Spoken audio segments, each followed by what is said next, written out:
O mundo não usa esse termo discipulado, né? E nós não estamos aqui para falar com vocês a respeito de algo teórico, mas nós estamos aqui para falar a respeito de algo prático na nossa vida que nós entendemos, né?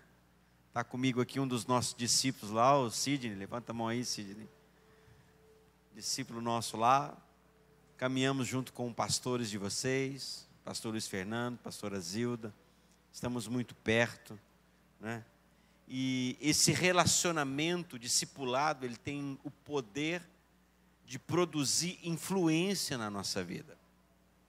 Irmãos, o mundo de um modo geral está sendo discipulado. O termo usado aí fora não é esse, discipulado, mas a influência que o mundo exerce sobre a sociedade é um discipulado. Hoje você anda pelas ruas da cidade, principalmente quando a gente vai em cidades grandes como São Paulo, capitais aí, onde há um número grande de pessoas, e você já percebe dentro das cidades, eu creio que aqui em Monte Azul, Barretos também tem, talvez de uma proporção menor, mas você já começa a ver tribos dentro das cidades. Lá em Barretos tem uma galera, de vez em quando você cruza com eles na rua, não sei se aqui em Monte Azul tem, mas eles só andam de preto. Costumam usar uns roupão preto, umas camisa preta, calça preta, sapato preto, maquiagem usa preto, pinta unha de preto. E eles andam. São, pessoal, os góticos parece. Aí você vê os hippies.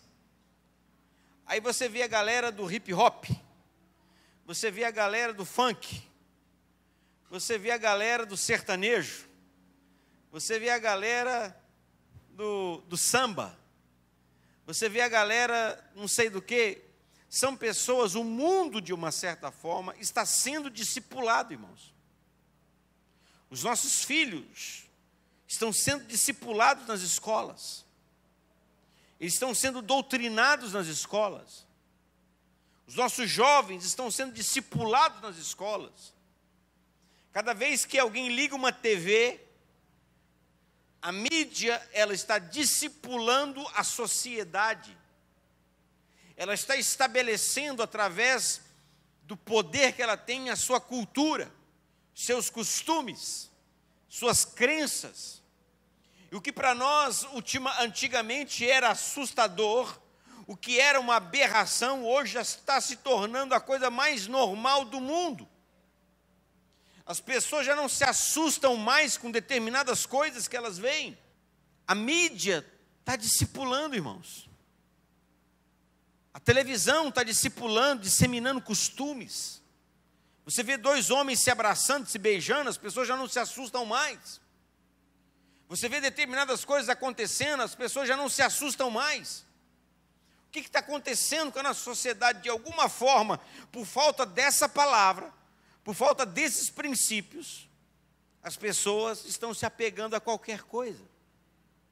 Porque o homem, ele tem necessidade de um referencial, ele precisa se apegar em algo. Os cantores famosos ditam moda. Um artista de televisão, de novela, de filme, ditam moda. Ele corta um cabelo de uma certa forma, basta o programa ir no ar, naquela semana está todo mundo procurando fazer o mesmo tipo de corte de cabelo. A moda dita os costumes. O discipulado rola à solta aí nesse mundo, irmãos.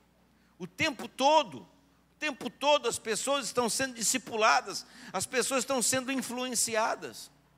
E nós, de uma certa forma, se nós não nos fundamentarmos aqui nesses princípios, irmãos, se nós não fundamentarmos a nossa vida nos princípios da palavra, nós também sofreremos a ação dessa influência aí fora. Abra sua Bíblia comigo em Mateus, Evangelho de Mateus, último capítulo de Mateus. Capítulo 28.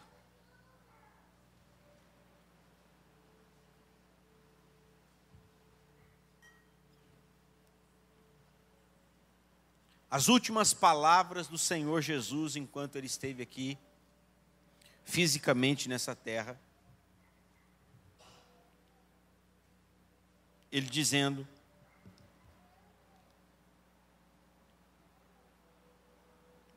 aquelas pessoas que estavam ali, versículo 16: seguiram os 11 discípulos para a Galiléia, para o monte de Jesus lhe designara. E quando viram, o adoraram, mas alguns duvidaram. Jesus, aproximando-se, falou-lhes, dizendo: toda autoridade me foi dada nos céus e na terra. Ide, portanto, fazei discípulos de todas as nações, batizando-os em nome do Pai, do Filho e do Espírito Santo, ensinando-os a guardar todas as coisas que vos tenho ordenado. E eis que estou convosco todos os dias até a consumação dos séculos.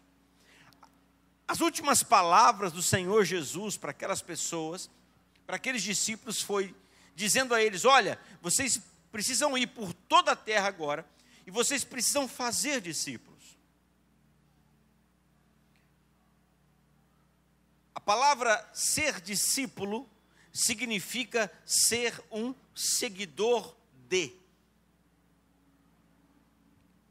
Eu gosto de falar que as palavras, elas podem convencer pessoas, mas os exemplos, a vida, ela tem o poder de arrastar as pessoas. Nós somos de uma geração, irmãos, aonde as pessoas, o que elas mais usam é a palavra vai. Mas o que a Bíblia nos ensina não é usarmos a palavra vai, é usarmos a palavra vamos. Ou seja, vem comigo que eu vou te mostrar o caminho. A Bíblia é repleta. O Evangelho só chegou até nós hoje, irmãos, desde quando Deus criou o homem, desde quando Deus chamou Abraão, depois chamou Isaac, depois renovou a sua aliança com Jacó. Desde os antepassados, as alianças de Deus foram sendo renovadas. Por quê? Porque de alguma forma, eles foram fazendo seus seguidores. As pessoas, elas têm o poder de influência. Deus tem nos dado a capacidade, irmãos, de nos tornarmos influenciadores. Esse é o nosso chamado, esse é o nosso papel. Sermos influenciadores de pessoas, sermos instrumentos de pessoas, para que a manifestação da glória de Deus venha sobre elas. Quando você nasceu, e lá na sua casa, no seu lar, já se iniciou um processo de discipulado. Eu vejo hoje lá em casa a Débora ensinando as meninas. Eu tenho 2 meninas, uma de 24 e uma de 22. Eu vejo a Débora ensinando elas. Nesse processo, nesse começo agora desse ensino, elas ranhetam com a mãe, discordam com a mãe, e não concordam com a mãe, querem fazer diferente. Mas eu sei, irmãos, que quando elas tiverem os seus lares, quando elas tiverem a sua própria casa, elas irão fazer igualzinho a mãe dela ensinou a elas. Quando nós viajamos, a Sara, que é a minha filha mais velha, ela que cuida da casa. Ela fica como uma mãe substituta lá no lugar da Débora. E eu vejo não só os pequenos falarem, mas os grandes falarem também, que ela é igualzinha à mãe, no sentido de organização, de cobrança, de limpeza, de não querer bagunça, de pôr ordem, de ficar bravo com os meninos. Ela assume a postura da mãe quando a mãe não está. O que aconteceu ali da Débora com a Sara? Aconteceu um discipulado. Foi um discipulado que aconteceu. Porém, irmãos, uma característica muito importante da questão do discipulado é o quão eu estou aberto para esse processo. Nos 3 anos de Jesus nessa terra, você percebe que Jesus, ele se relacionou aonde ele estava, uma grande multidão estava à sua volta. Onde Jesus estava, sempre tinha uma multidão. E nesse processo todo, ele se relacionou com muita gente. E você começa a perceber pela palavra que havia níveis de relacionamento ali. Você vê Jesus lidando com uma multidão. Você vê Jesus lidando com seguidores. Você vê Jesus lidando com discípulos. Esses seguidores aqui, eu poderia até trocar essa palavra seguidores como simpatizantes. Há uma multidão que só estava atrás de Jesus por causa dos benefícios que ele podia dar. Certa vez Jesus até falou isso sobre isso. Olha, vocês estão aqui atrás de mim porque eu dou pão para vocês, porque eu dou comida para vocês, porque eu encho a barriga de vocês, por causa da multiplicação dos pães. Havia um outro grupo de pessoas que eram simpatizantes, que gostavam das mensagens de Jesus, desde que essas mensagens não fossem mensagens tão confrontadoras sobre a vida deles. Certa vez Jesus, diz a palavra, que ele deu uma palavra muito dura. Ele deu uma palavra muito pesada. E diz a Bíblia assim, que foi levantando de fininho. Imagina só aqui que eu estou pregando, e de repente eu começo a dar uma pregação daquelas assim forte. Aquelas que começam a bater, mas bater com vontade mesmo. Aí um ali levanta, sai. Outro ali levanta, sai.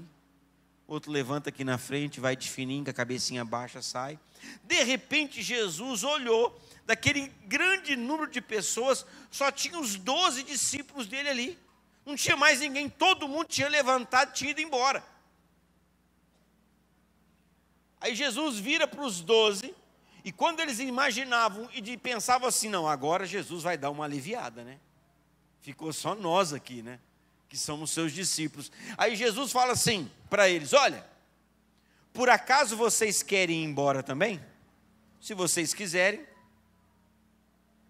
em outras palavras, né, num sentido mais, numa Bíblia, numa linguagem mais de hoje, vocês querem ir embora também?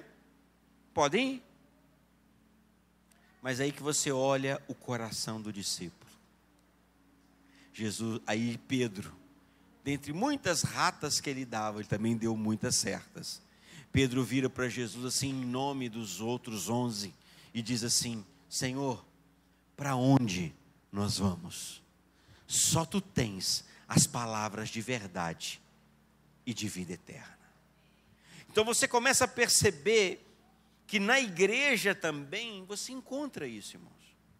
Você encontra uma multidão que, eu estou falando aqui não no sentido numérico, mas no sentido do coração, que vem à igreja simplesmente por causa de receber algum benefício. Eu venho para a igreja porque eu quero ser curado, eu venho para a igreja porque eu quero prosperar, eu venho para a igreja porque eu quero ver o meu casamento transformado, eu quero que meu marido volte para casa, eu quero que meu filho seja liberto das drogas. Uma vez conquistado isso, eu cumpri meu papel, fiz a minha parte. Esse é o coração de quem é multidão no meio da igreja. O outro é um grupo de simpatizantes, que gostam do evangelho, gostam do ambiente, gostam das músicas, gostam do louvor, gostam da adoração, gostam da linguagem que é falado aqui, desde que não me aperte muito. Desde que não me cobre muito não, pastor. Não, pastor, ó. Para mim, ó, eu venho na igreja quinta, quando dá, é claro, mas domingo é sagrado. Domingo eu não perco, pastor. Ó, pastor, tá bom demais esse negócio. Ele não deixa ninguém se aproximar.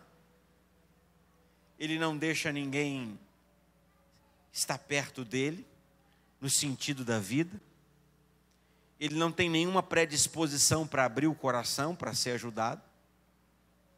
Eu já lidei com casais, irmãos, que você percebia e você via que o casamento estava um caos. Pensa num caos, à beira de uma separação, à beira de um divórcio. Aí a gente vai lá, muitas vezes até meio que tocado e comunicado pela esposa, porque a mulher ela tem a tendência maior de buscar ajuda do que o homem. Pastor, vai lá em casa, a coisa não está boa, pastor. Mas se, pelo amor de Deus, pastor, por favor, meu marido não pode nem sonhar que eu falei alguma coisa para o senhor, senão ele me mata. Aí você vai lá, senta só com o casal, faz aquela sala, bate aquele papo informal, e daqui a pouquinho você começa a entrar num assunto de relacionamento, e gente, eu não estou falando de gente nova não, gente que está na igreja talvez há anos já.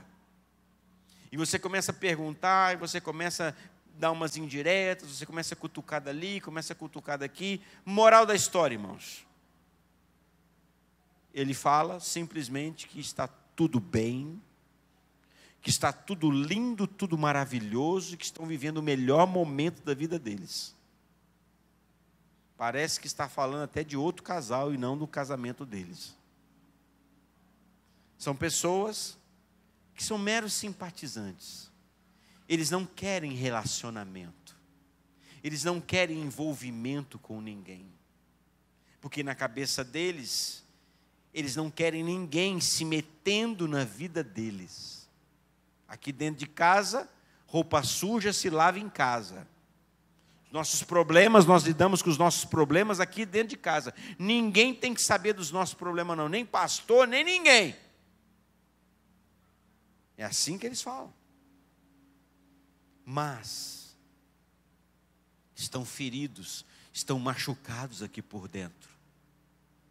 Porém, irmãos, há um grupo de pessoas que não quer apenas ser abençoado. Eles não querem apenas receberem uma palavra. Eles querem ser ministrados dentro do coração deles. E são esses que recebem a maior manifestação da graça e do poder de Deus sobre eles. Porque são esses que se abrem para serem moldados.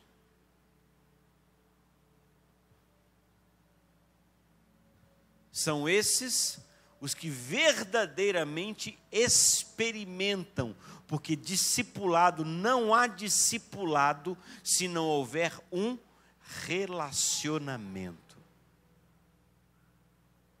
No começo do ano, Deus nos deu uma palavra para o ano de 2017, que esse ano seria um ano onde nós iríamos entender mais sobre a questão do compromisso e da responsabilidade. E eu falei para a igreja, sentei com o meu presbitério, nós temos alguns pastores lá que vocês conhecem aqui, e eu falei com eles, que nós tínhamos um modelo que nós poderíamos seguir como igreja. Um modelo chamado modelo congregacional. O que é um modelo congregacional? Onde simplesmente nós nos detemos a estarmos em cultos. Nos detemos a estar em cultos, irmãos. Você vem, tanto numa quinta-feira, no caso aqui numa quinta-feira, num domingo, vem, senta, adora, traz seu dízimo, a sua oferta, senta de novo, ouve a palavra, ora e volta para casa. Esse é um modelo. Modelo simplesmente congregacional. As pessoas vêm, assistem uma reunião e voltam para casa. Eu não preciso visitar ninguém. Eu não preciso procurar saber sobre o casamento de ninguém. Eu não tenho a obrigação de ajudar ninguém.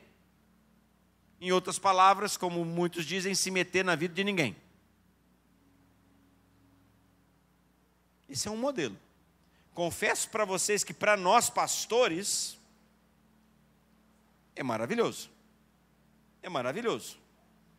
Graça e paz, graça e paz. Que bom que você está aqui hoje. Se domingo que vem você não vier, tanto faz. Aí no outro você vem, graça e paz, graça e paz. Você entra, senta, levanta e vai embora para casa. Não tem dor de cabeça, irmãos. Ou se tiver, tem muito pouquinho problema para resolver. Mas não foi para isso que Deus nos chamou. Isso ficaria uma coisa muito profissional. E nós não somos profissionais do Evangelho, irmãos. Nós somos chamados por Deus para nos tornarmos um modelo para uma geração.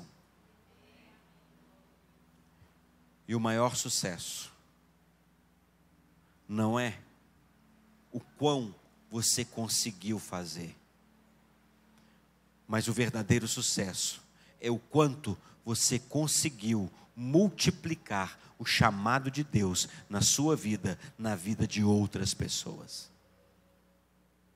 Irmãos, Jesus precisava, me entenda bem, Jesus precisava de ajuda? Ele não precisava de ajuda.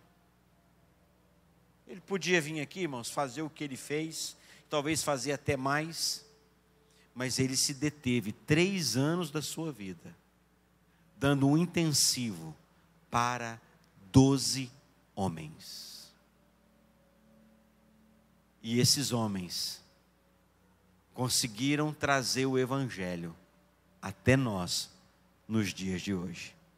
2000 anos depois, 2000 anos depois, o Evangelho chegou até nós. Por quê? Porque Jesus um dia parou e investiu na vida de 12 pessoas.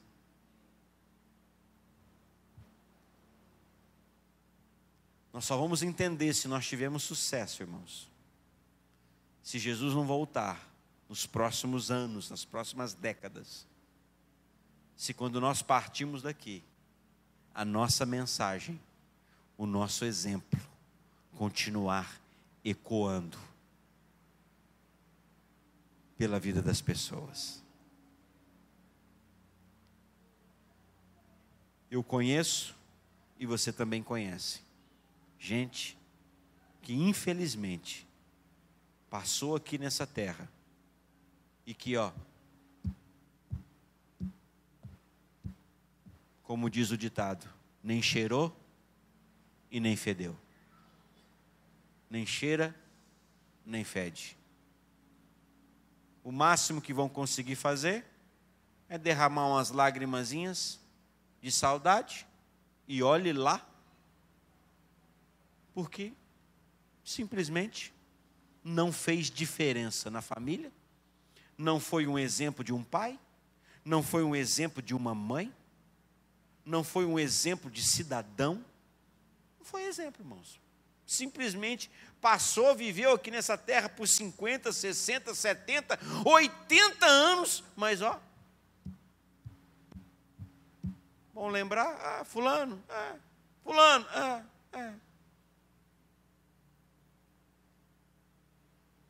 Ou talvez vão lembrar por alguma outra coisa mais. Era um bom contador de piada. Era um bom pescador. Era um bom... Sendo que Deus nos chamou, irmãos, para nos tornarmos de alguma forma um modelo e uma referência na vida das pessoas. É aí que entra a questão da responsabilidade que nós temos com a nossa vida, com o nosso testemunho. A partir do momento que Jesus entrou na minha vida, eu passo a me tornar um modelo para essa geração. Um modelo de vida. Por isso que as nossas palavras, o nosso testemunho, ele precisa ser um testemunho diferenciado.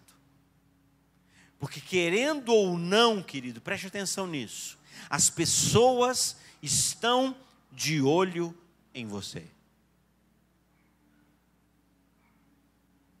Todo mundo lá na empresa pode fazer e falar, menos você.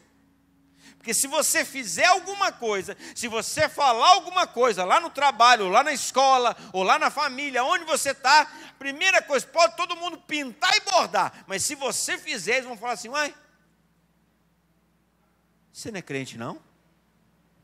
Crente pode falar isso? Crente pode fazer isso? É a primeira coisa que eles vão fazer. Por quê, irmãos? Porque há uma geração que está de olho na gente. Por mais que eles não aceitem a nossa palavra, a nossa pregação, a nossa mensagem, mas que eles estão de olho em nós, eles estão. E a nossa maior maneira de pregar o evangelho, como disse um pregador da antiguidade, não me lembro quem disse isso, mas é uma frase famosa: pregue o evangelho o tempo todo, e se necessário, use palavras.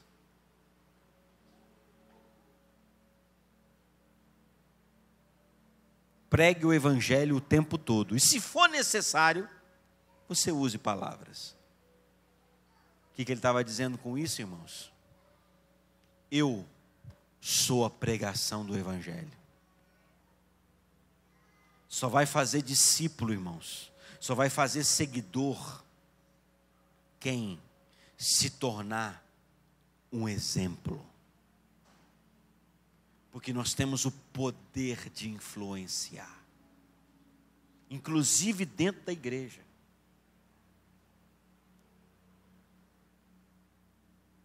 Sabe aqueles jovens que se unem na igreja para aquilo que não é bom?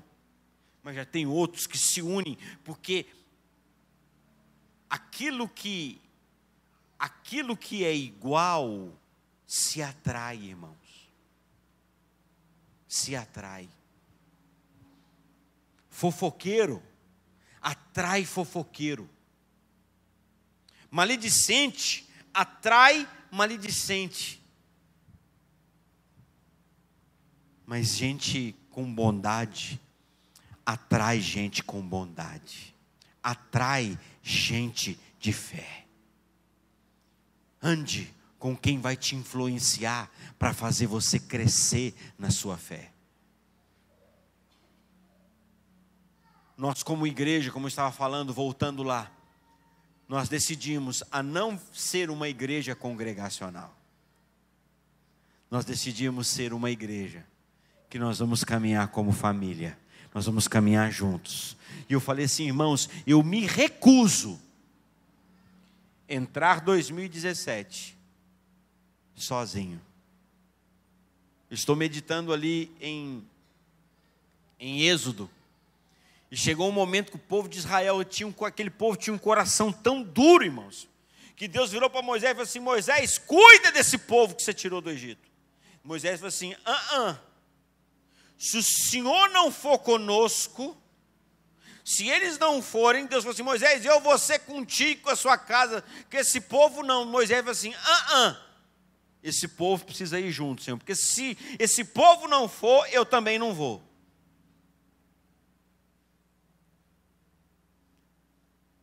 Nós temos que nos recusar, irmãos, caminharmos sozinhos.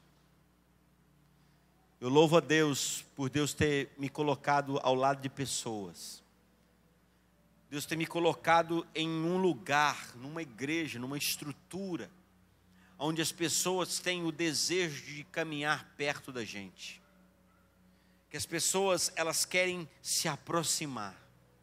Vivemos hoje, irmãos, um mundo virtual, sem relacionamento.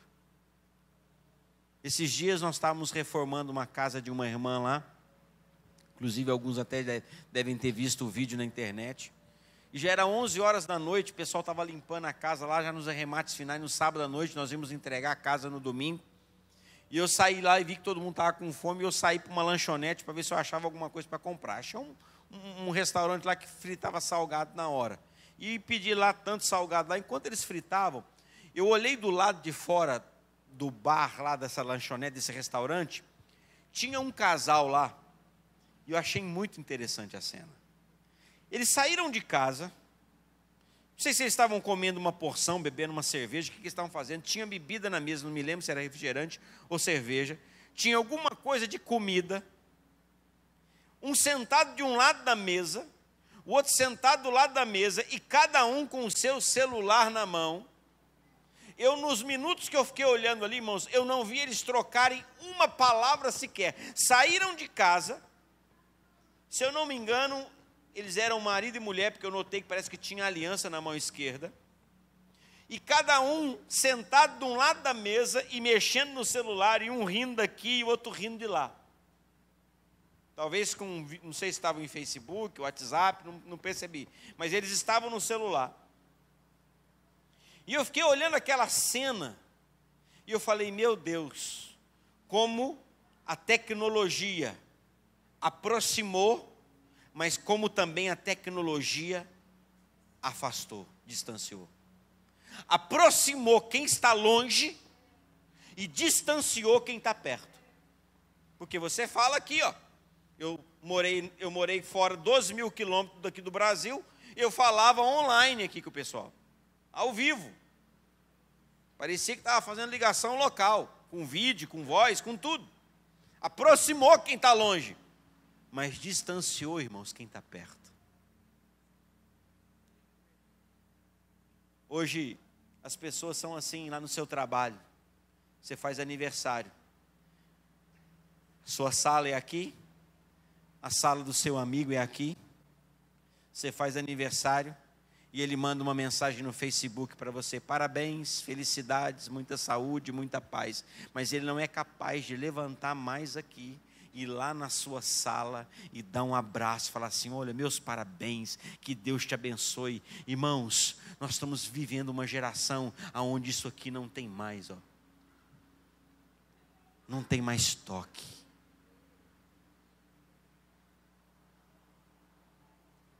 Hoje é a geração do Facebook.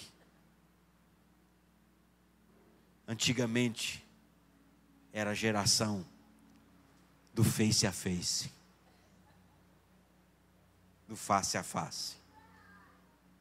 As pessoas estão perdendo relacionamentos, irmãos. As pessoas estão perdendo contato.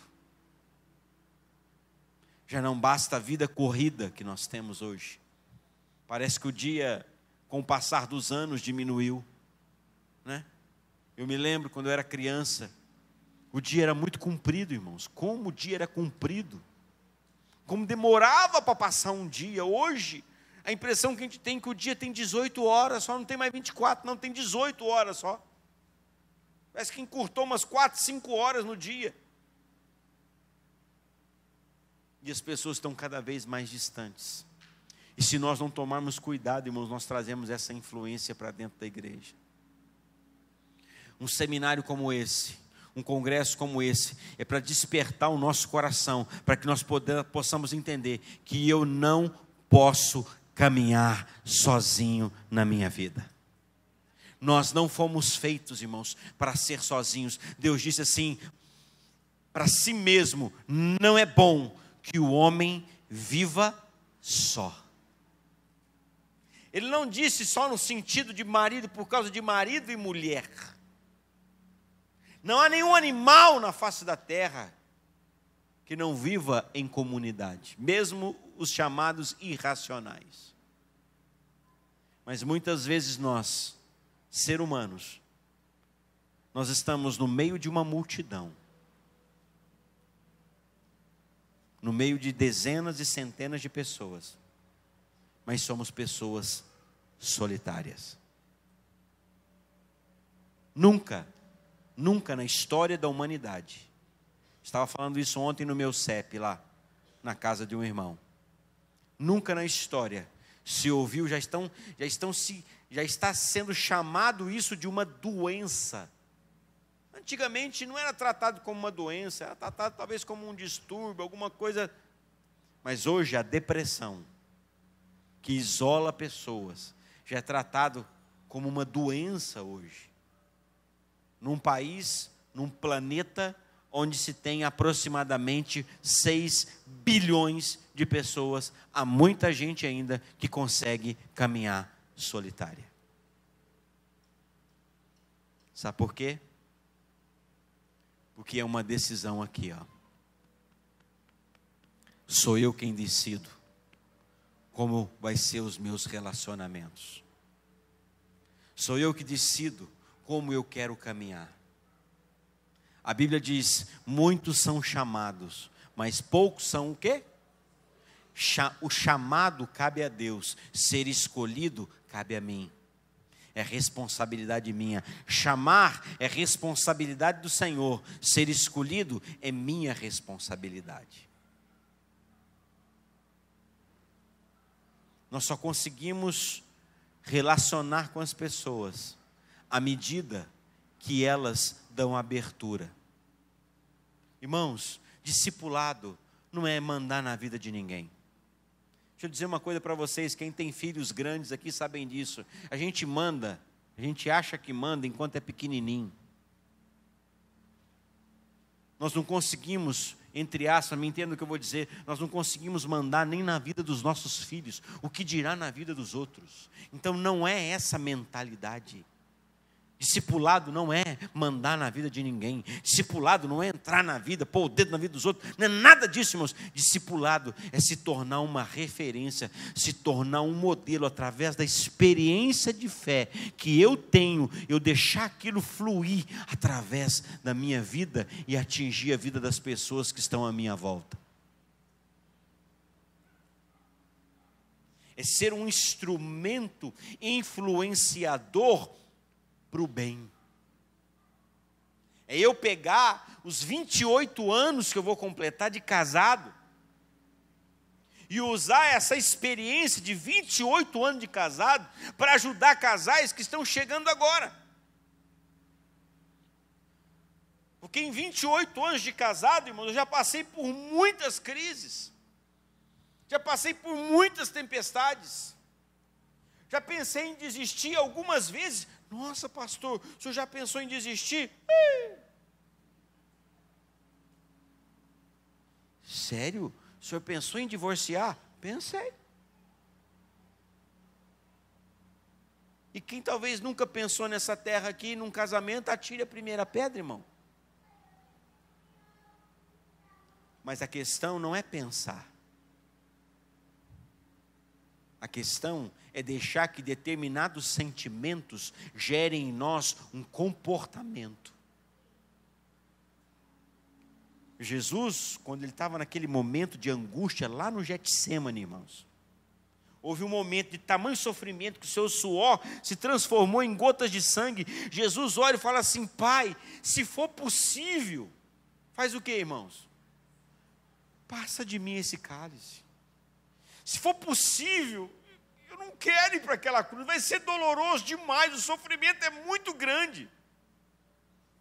Jesus pecou ali, irmãos? Não. Não é errado você sentir.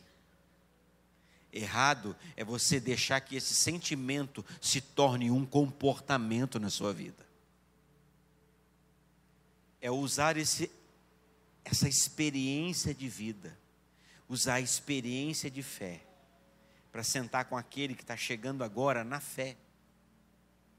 Porque, muitas vezes, os cabelos brancos, eles demonstram vivência, mas eles não expressam a fé.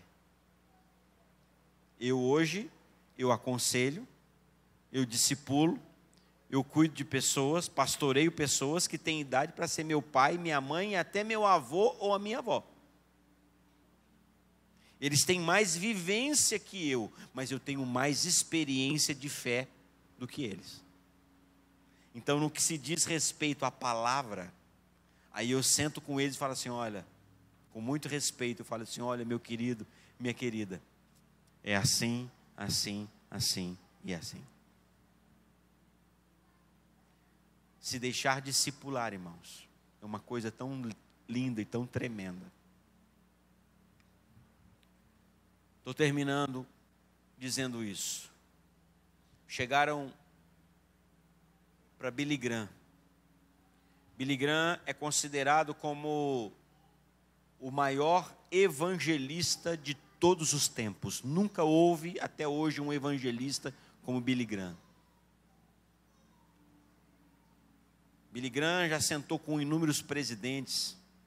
Billy Graham, em toda a sua vida, em suas cruzadas, eu não sei falar o certo número, mas foram milhões, não foi milhares não, milhões de pessoas ele ganhou para Jesus nas suas cruzadas. A rede de TV americana CNN sentou e o repórter fez uma pergunta para Billy Graham. Falou assim: Billy Graham, se o senhor pudesse voltar 30 anos atrás, o que o senhor faria diferente? Ele disse assim: eu faria menos cruzadas, menos congressos, menos evangelismos, e eu investiria mais tempo discipulando outras pessoas. Você é capaz de imaginar um mundo hoje com pelo menos uns 10, ou 12, ou 15, ou 20 Billy Grahams? Então, irmãos, se aquilo que eu faço, ao morrer, aquilo desce comigo para a sepultura, não que ele não tenha feito discípulos, irmãos, ele fez muitos discípulos, mas ele, na vista dele, ele poderia fazer mais. Se ao morrer, aquilo que eu creio desce e morre comigo na sepultura, significa que eu fracassei. Nos anos de vida, eu já pude ver, eu já sentei em salas de aulas, que eu tive oportunidade de estar diante de professores que os caras eram um monstro na matéria. Você olhava para aquele cara, você sabia, falava assim: esse cara é um monstro, esse cara sabe muito. O cara sabe muito, muito inteligente, conhece demais. Só que ele não sabia transmitir para os alunos o conhecimento que ele tinha. Aquilo ficava guardado só dentro dele. Na hora de ensinar, ele não sabia passar. Já outros, você via que eles não tinham aquele conhecimento, aquela monstruosidade, mas na simplicidade, quando te ensinava aquela fórmula de física, de matemática, o jeito dele te ensinar, aquilo gravava, fixava na sua cabeça.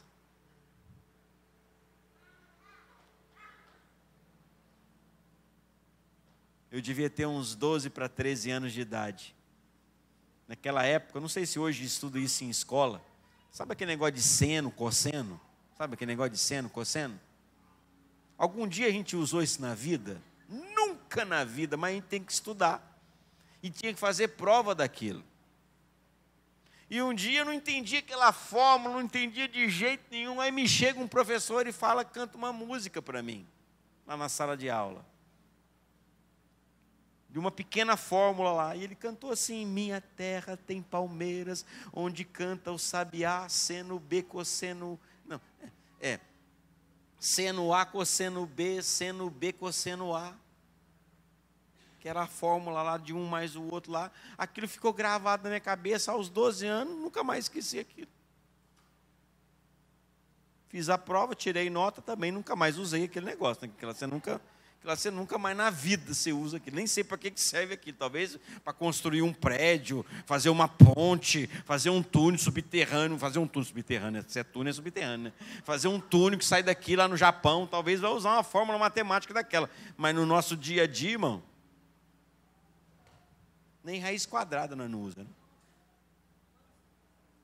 É mais, menos, vezes e dividir. Só que a gente usa.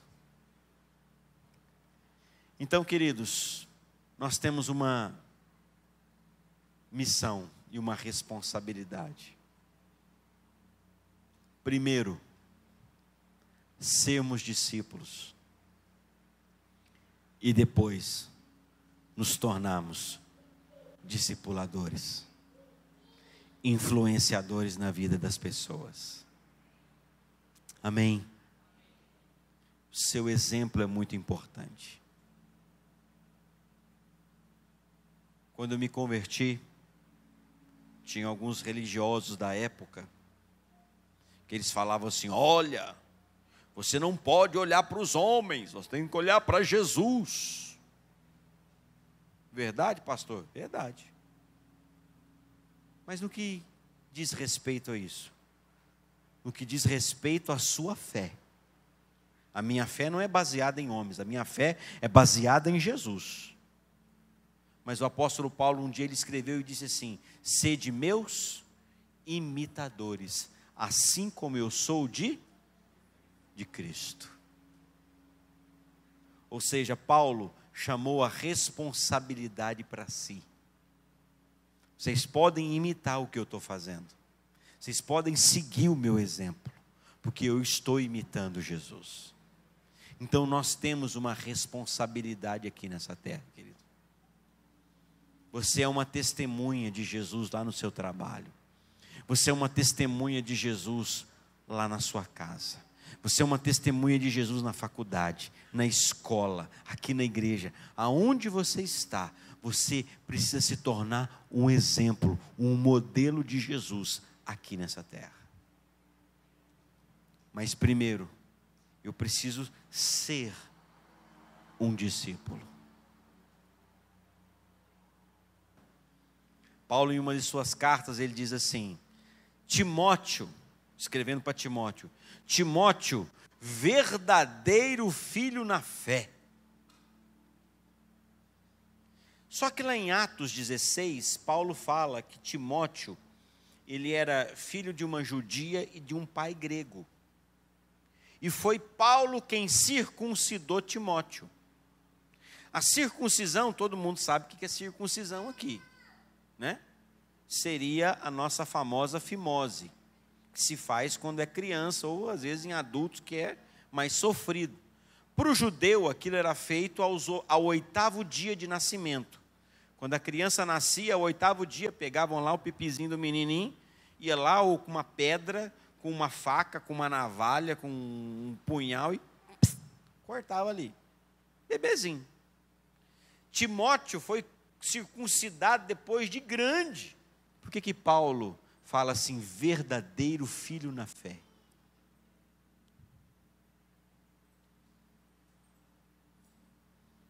Porque só é filho, irmãos, só é filho quem você pode tocar na intimidade. As pessoas, elas não querem ser tocadas na intimidade. Elas querem ser tocadas na superficialidade. E aí usam muitos argumentos, como eu falei, não quero ninguém entrando na minha vida, ninguém tem nada a ver com a minha vida, mas não é isso, irmãos.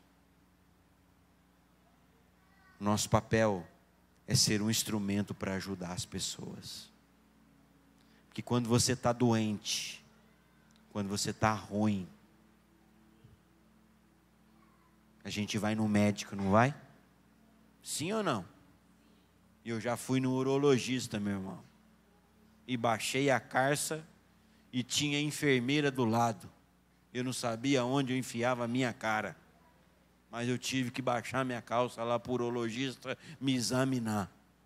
Tem que tirar a roupa, não é? A gente não se expõe assim. Só que muitas vezes, espiritualmente, a gente não quer se expor. Porque nós temos medo. Medo da rejeição, o medo da reprovação. Irmãos, se o próprio Jesus, que tinha o direito de abaixar e pegar uma pedra e jogar naquela mulher que foi pega em adultério, porque ele não tinha pecado, se ele não fez isso, o que dirá eu? Quando alguém vem abrir o coração e contar, pastor, eu estou passando por isso. A única coisa que eu posso fazer é aconselhá-lo na palavra e derramar sobre essa pessoa o amor de Deus e amar essa pessoa. Eu não tenho outro caminho. Queridos, não ande sozinho. Esses 4 dias, Deus vai falar muito ao seu coração sobre a importância de não andar sozinho. Discipulado é uma bênção de Deus. É tão bom, irmãos. É tão bom você ter alguém para você poder abrir o seu coração. É tão bom você ter alguém para você poder confessar as suas fraquezas. A Débora, minha esposa, uma vez ela soltou uma frase que eu nunca mais esqueci. Ela disse assim: quem confessa a tentação, não vai ser necessário confessar pecado. Às vezes você está sendo tentado numa área, precisa confessar. Mas às vezes você não tem ninguém, porque você tem medo de ser reprovado. Ninguém está aqui para te reprovar. Estamos aqui para poder te ajudar. Discipulado é ser um instrumento na sua vida de Deus, para te ajudar a crescer na palavra. Amém? Vamos ficar.